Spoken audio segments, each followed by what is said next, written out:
మనం పెట్టుకునే hair style ని బట్టి మన క్యారెక్టర్ ఎలాంటిదో చెప్పొచ్చు. ఈ రోజు వీడియోలో హెయిర్ స్టైల్ ఎలా ఉంటే వాళ్ళ క్యారెక్టర్ ఎలా ఉంటుంది అనే దాని గురించే డిస్కస్ చేయబోతున్నాం. ఈ రోజు వీడియో చాలా ఇంట్రెస్టింగ్ గా ఉంటుంది. ఐఎమ్ సతీష్. వీడియో నచ్చితే లైక్ చేయండి, సబ్స్క్రైబ్ చేసుకోండి. ఇంకా ఆలస్యం లేకుండా మన వీడియోని స్టార్ట్ చేసేద్దాం. నెంబర్ 1, బాల్డ్ హెడ్, జుట్టు రాలిపోవడం లేదా ఫ్రీక్వెంట్ గా ఎవరైనా గుండు కొడుతుంటే వాళ్ళ క్యారెక్టర్ ఎలా ఉంటుందంటే నార్మల్ గా చూసేకి రఫ్ అండ్ టఫ్ గా కనిపిస్తూ ఉంటారు. బట్ రియాలిటీగా చూస్తే వాళ్ళ క్యారెక్టర్ రఫ్ అండ్ టఫ్ గానే ఉంటుంది. కానీ వాళ్ళకి ఒక హైలైట్ క్వాలిటీ ఏంటో తెలుసా? వాళ్ళు ఎక్కడ మాట్లాడాలో అక్కడే మాట్లాడతారు, ఎంత మాట్లాడాలో అంతే మాట్లాడతారు, ఎక్కడ ఏం పెట్టాలో అక్కడే పెడతారు. వాళ్ళు ఒక చోట ఎక్కువ మాట్లాడేసి ఇంకో చోట వేరే మాట్లాడడం అట్టు ఉండరు. ఎక్కడైనా సరే ఏం మాట్లాడాలో అవసరం ఏంటో అది మాత్రమే వాళ్ళు మాట్లాడతారు. వాళ్ళు ఏ పనిలో అయినా ఫోకస్డ్ గా ఉంటారు, కేర్ఫుల్ గా ఉంటారు, హెల్పింగ్ నేచర్ అనేది ఎక్కువ ఉంటుంది.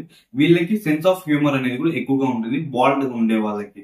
నెంబర్ 2, షార్ట్ హెయిర్ ఉన్న వాళ్ళ క్యారెక్టర్ ఎలా ఉంటుందంటే ద బాయ్ నెక్స్ట్ డోర్ అన్నట్టు ఉంటుంది. అంటే వాళ్ళ క్యారెక్టర్, వాళ్ళ క్వాలిటీస్ మన పక్కనే ఎవరో ఉన్నట్టు, అంటే మన ఇంట్లో ఎవరో ఒకరు ఉన్నట్టు, అలాంటి క్యారెక్టర్స్ ఈ షార్ట్ హెయిర్ పెట్టుకున్న వాళ్ళకి ఉంటుంది. అంటే వాళ్ళకి పార్టీలు, పబ్బులు అంటే ఇష్టం ఉండదు.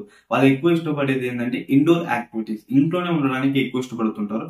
వీళ్ళు చాలా లేజీగా ఉండడానికి ఇష్టపడుతుంటారు. అంటే ఇంట్లోనే టీవీ చూస్తూ ఉండడం, ఇంట్లోనే ఫుడ్ చేసి వాళ్ళే కుక్ చేస్తూ తినడము, ఇంట్లో పడుకొని నిద్రపోవడం, లేదా ఇంట్లో ఫ్రెండ్స్ తో కలిసి టీవీ చూడడం, సినిమాలు చూడడం, క్రికెట్ చూడడం, ఇలాంటివి ఎక్కువ ఇష్టపడుతుంటారు. వాళ్ళకి ఆ పార్టీలు అవంతా అసలు నచ్చదు. కానీ వీళ్ళు ఎంత లేజీగా ఉన్నా ఒక్క పని డెఫినెట్లీ ఇది చెయ్యాలి అని ఫిక్స్ అయితే ఎన్ని ప్రాబ్లమ్స్ వచ్చినా ఆ పని డెఫినెట్లీ సక్సెస్ చేస్తారు.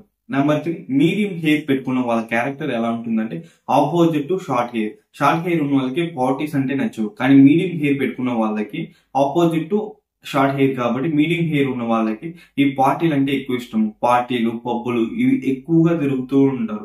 వీళ్ళు ఏదైనా సరే గో విత్ ఫ్లో అనే మూడ్ లో వెళ్ళిపోతుంటారు. ఎన్ని ప్రాబ్లమ్స్ వచ్చినా, ఎన్ని హ్యాపీనెస్ వచ్చినా, ఎన్ని సాడ్నెస్ వచ్చినా వాళ్ళు ఎక్కువ దాని గురించి ఆలోచించరు. కొన్ని ప్రాబ్లమ్స్ వచ్చినా, హ్యాపీనెస్ వచ్చినా దాన్ని లైట్ గా తీసుకుంటారు. దేన్ని ఎక్కువ స్ట్రెస్ చేయరు, లైట్ గా తీసుకుని గో విత్ ఫ్లో లో వెళ్ళిపోతూ ఉంటారు. వీళ్ళ క్యారెక్టర్ అంటే లవ్ విషయంలో వీళ్ళు ఎలా ఉంటారంటే చాలా ట్రూ గా ఉంటారు, ఒక వండర్ఫుల్ బాయ్ ఫ్రెండ్ గా ఉంటారు. వీళ్ళకి ట్రావెలింగ్ అంటే చాలా ఇష్టము మీడియం హెయిర్ పెట్టుకున్న వాళ్ళకి. నెంబర్ 4, లాంగ్ హెయిర్ పెట్టుకున్న వాళ్ళ క్యారెక్టర్ ఎలా ఉంటుందంటే చాలా మిస్టీరియస్ గా ఉంటుంది. అంటే మనం కరెక్ట్ గా చెప్పలేము వాళ్ళ మైండ్ లో ఏం ఆలోచిస్తున్నారు, అసలు వాళ్ళు ఎలాంటి వాళ్ళు అని మనం ఐడెంటిఫై చేయడం చాలా కష్టం. ఎందుకంటే వాళ్ళు చాలా మిస్టీరియస్ గా ఉంటారు. కానీ వాళ్ళు ఎవరితో క్లోజ్ గా ఉంటారంటే క్లోజ్ ఫ్రెండ్స్ తో లేదా ఫ్యామిలీతో, వాళ్ళతో మాత్రమే వాళ్ళు క్లోజ్ గా ఉంటారు. ఇంకా అన్నోన్ పర్సన్ తో అంత క్లోజ్ గా ఉండలేరు. లాంగ్ హెయిర్ పెట్టుకున్న వాళ్ళకి వాళ్ళ క్యారెక్టర్ ఎలాంటిదని డిఫైన్ చేయడం చాలా కష్టంగా ఉంటుంది. కానీ వీళ్ళకి ఆర్టిస్టిక్ వర్క్ అంటే చాలా ఇష్టం. లైక్ సింగింగ్, పాట పాడడం, ఇలాంటివి ఏదో ఒక ఆర్టిస్టిక్ వర్క్ చేయడం అంటే వీళ్ళకి చాలా ఇష్టం. మీరు ఏ టైప్ ఆఫ్ హెయిర్ స్టైల్ పెట్టుకున్నారు, నేను చెప్పిన క్వాలిటీస్ మీకు మ్యాచ్ అయింది లేదో కింద కమెంట్ చేయండి. అమ్మాయిల హెయిర్ స్టైల్ గురించి వాళ్ళ క్యారెక్టర్స్ ఎలా ఉంటుంది అనేది రేపటి వీడియోలో చూద్దాం. అంతవరకు మన ఛానల్ ని సబ్స్క్రైబ్ చేసుకోండి. బాయ్.